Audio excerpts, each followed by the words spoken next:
Hey guys, it's Lacey. Welcome back to my channel. Crap, that was loud. Today's video has nothing to do with makeup, and I'm really excited to be introducing this new segment to you guys, just because this is kind of where I wanted my channel to go to from the beginning, but I kind of just threw out that idea and focused mainly on the makeup. I'm going to be introducing book reviews and writing tips. So Wednesdays are going to be specifically dedicated to books, literature, and stuff like that.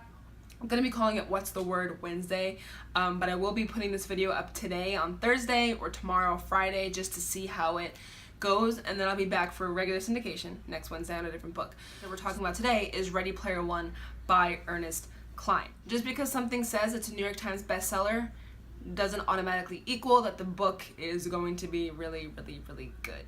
If you can see up here, it's also going to be a movie that is directed by Steven Spielberg. If you are a San Diego Comic-Con nut, you probably already saw the trailer. If not, I'm going to put it down below. It was set out to come in March, but it was set out to come out in December, and then they moved it to March because in December that's when The Last Jedi movie is coming out, and Spielberg didn't really want to compete with a Star Wars film, which is this is one of those books that I feel like is going to be executed better on screen than in the book. Usually when you have a movie that was originally a book, the book is always better. I feel as though that the movie is going to be better than this, and it all has to deal with Ernest Cline's writing style. This take place in the very near future, I think like 20-something years and ahead in the future, in 2044 and 2045, so in that span of a year, in Oklahoma and Ohio. It follows 18-year-old Wade Watts. Beings have completely destroyed everything, kind of like what we're doing right now. We have no fossil fuels anymore. We really can't feed anybody. There is basically a rich and a poor. Seems to be that there really is no middle class at all. So you're either rich or you're not. If you're poor, then you're basically screwed. Either living in a tent city, or if you're lucky enough to live in something called a stack, which is basically like a trailer home on top of a trailer home on top of a trailer. A very kind of Willy Wonka feel story. In order for people to escape this very crappy reality that they are in, they go into a virtual reality called the Oasis, which was created by somebody named James Halliday. He was a huge video game tycoon. He was an innovator of so much stuff. He was very secluded. He wasn't very good with socializing with people. Later it is said that, like, not really later, but like a page or two into the book, it said that like he has Asperger's, which is obviously a type of autism. And basically he dies, and like I said, on a Willy Wonka quest, he says that if you can find this Easter egg that I have left for you guys in this oasis, you have total control of my company. You have the money, you have the company, you can do whatever you want with it. If you don't know what an Easter egg is, in video games, typically Easter eggs are left for the player to find, and that can either lead to something else in the game. That's basically what's going on.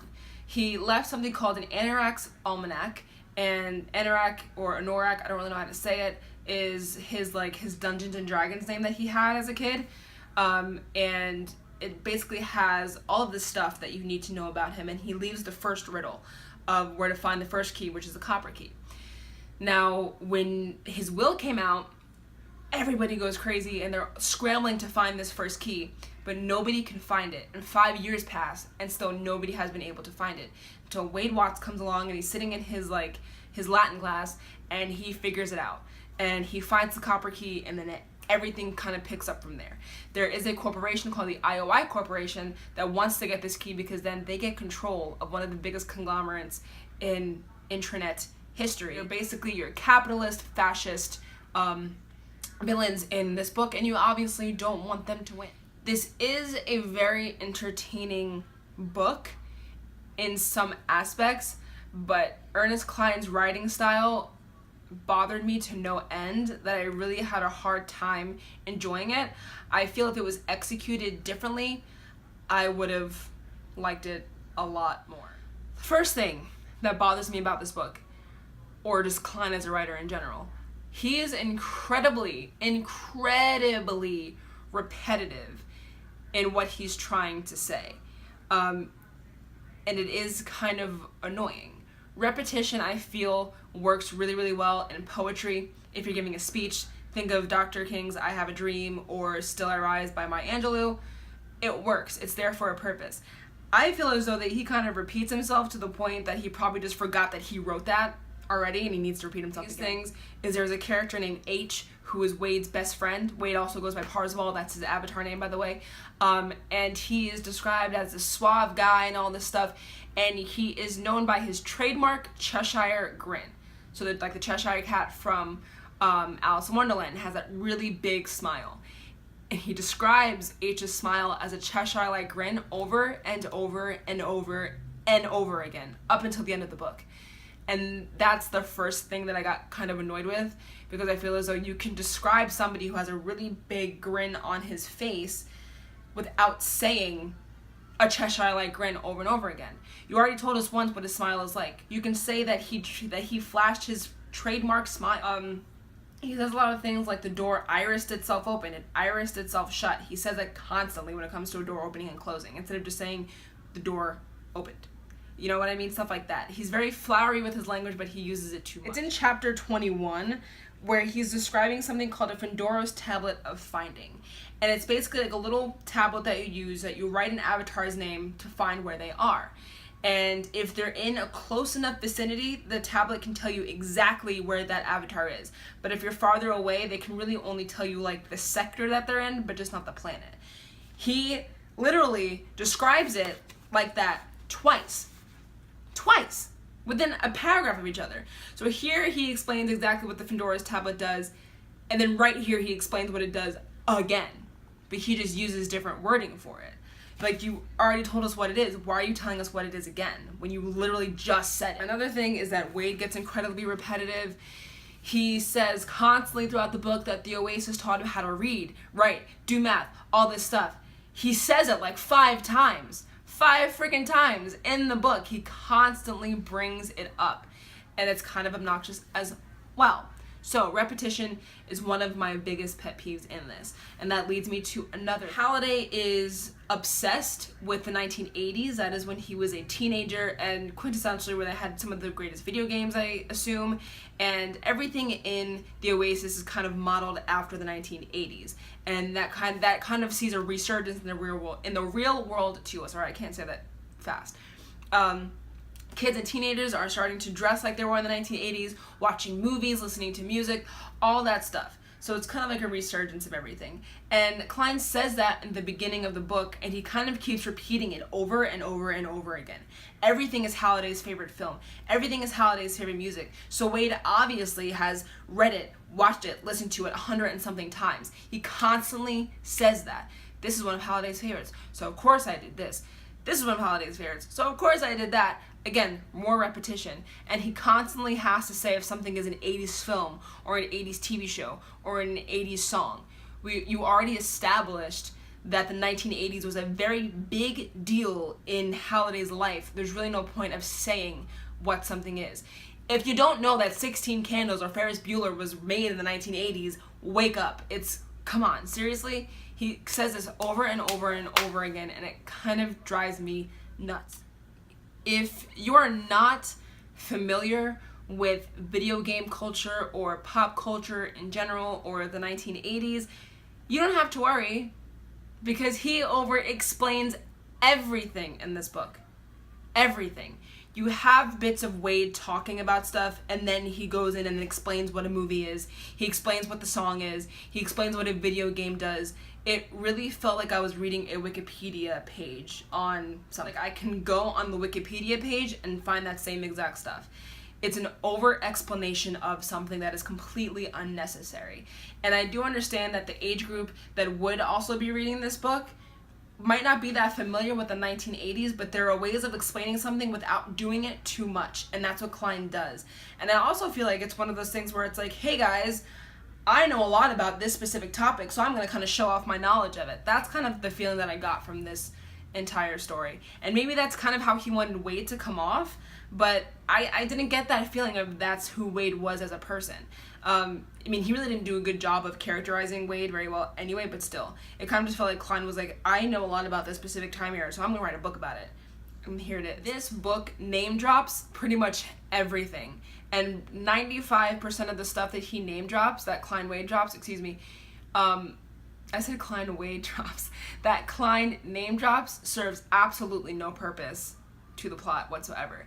You can say something is Halliday's favorite and that you watched it, listened to it, read it 100 times, but it doesn't serve any purpose to the plot. There are like a handful of things, of 1980s references and pop culture references that did serve a purpose for Wade and where the plot was going, that moved the plot forward. But the majority of the stuff that he talks about, I feel like he just kind of put it in there to add another reference to it. It really served no purpose to the story. Lack of characterization. I didn't like Wade, but I didn't not like him at the same exact time. At first I thought maybe I didn't like Wade because I couldn't really relate to him as a character, as a person, but then I realized, you know, I've read a lot of books and I might not be able to relate to the character, but I can still like them. He basically just sits and eats and plays a video game the whole entire time. I didn't really care about him. I obviously want him. You want him to win because you don't want the bad guys to win, but I really just didn't like him or not like him or dislike. I don't know. I don't know. I was very neutral on him as a person. The only character that I really did like was H. And you really don't see him that much in the book. He's there for like a good bit of it, and then he kind of just disappears because of stuff that happens. But I really wish Klein would have written more about that character because I really actually liked him. He was developed, he was smart, he was funny. The plot, he put stuff in this book that really serves no purpose whatsoever. In the beginning of the book, Wade goes on this tangent of how he was lied to as a kid. He goes into how organized religion is bullshit and blah blah blah, and I thought with how much he was talking about it in the book, it's like a page and a half of like him just complaining about, you know, whatever metaphysical being is watching us is BS, nothing happens to us when we die and all this stuff. I really thought that it was going to serve a purpose in the story, but it really didn't. It's brought up later in the book that, oh, silly fools, Halliday was an atheist, and that's really it. It really served no purpose for the plot whatsoever. I thought it was going to. There's a part in the book where he talks about how he bought a sex doll and he had sex with it for a minute, and then he was just like, you know what, I don't want to do this anymore, so I gave it back. And then he talks about how he just masturbates to relieve himself. And then it has like a little journal entry of what Halliday says about masturbating. That really could have been left out of the book unless you're going to use it later, I don't know, but like it was kind of like, how does this serve any purpose to the plot? If it doesn't serve purpose to the plot, there's no point of writing it. I did enjoy some of the pop culture references. They reference Firefly. Firefly is one of my favorite things. So I did like that. And, you know, some of the stuff was cute, it was nice, but he does it so much that I kind of wish he would have spaced it out a little bit more. The book is entertaining, but it does have its faults. It has a lot of faults, and it has to deal with Klein as a writer. I don't know. Oh yeah, what else? There was also grammatical errors in there too, which were, you know, that's at fault of the editor, not Klein as a writer. The editor should have caught that before they put it out into syndication. But still, another book out called Armada. And I went on Goodreads just to see the reviews on that, and I'm kind of nervous to read it. I do want to read it, but the reviews on that were like abysmal. Like they were so bad. It's kind of like, again, like he's giving pop culture references and he's showing off what he knows about it. Even fans of Ready Player One, like diehard fans of Ready Player One, were like bashing this book, but I'm going to check it out just to see if it is as bad as they say it is. You know, I heard people were telling me how great this book was, and I read it and didn't like it. Overall, 7.5 out of 10. It's entertaining. If you can push past Klein's writing style and the faults that I mentioned, then you should be fine. But if you are a reader like me that analyzes everything, this might kind of irk you a bit. This is a pretty fast read. I finished this in 2 days to see the movie because I am excited to see how they do everything. Yeah, you don't have to be a video game fan or a pop culture fan to like this book. I mean, I've seen people who are obsessed with that stuff and they really didn't like it that much either. But it was a book that I read, and I appreciate being suggested this book. It was okay. I'm going to pick up Armada. Next week, I'll be reviewing the book The Walled City, and I will see you guys then. Bye, guys.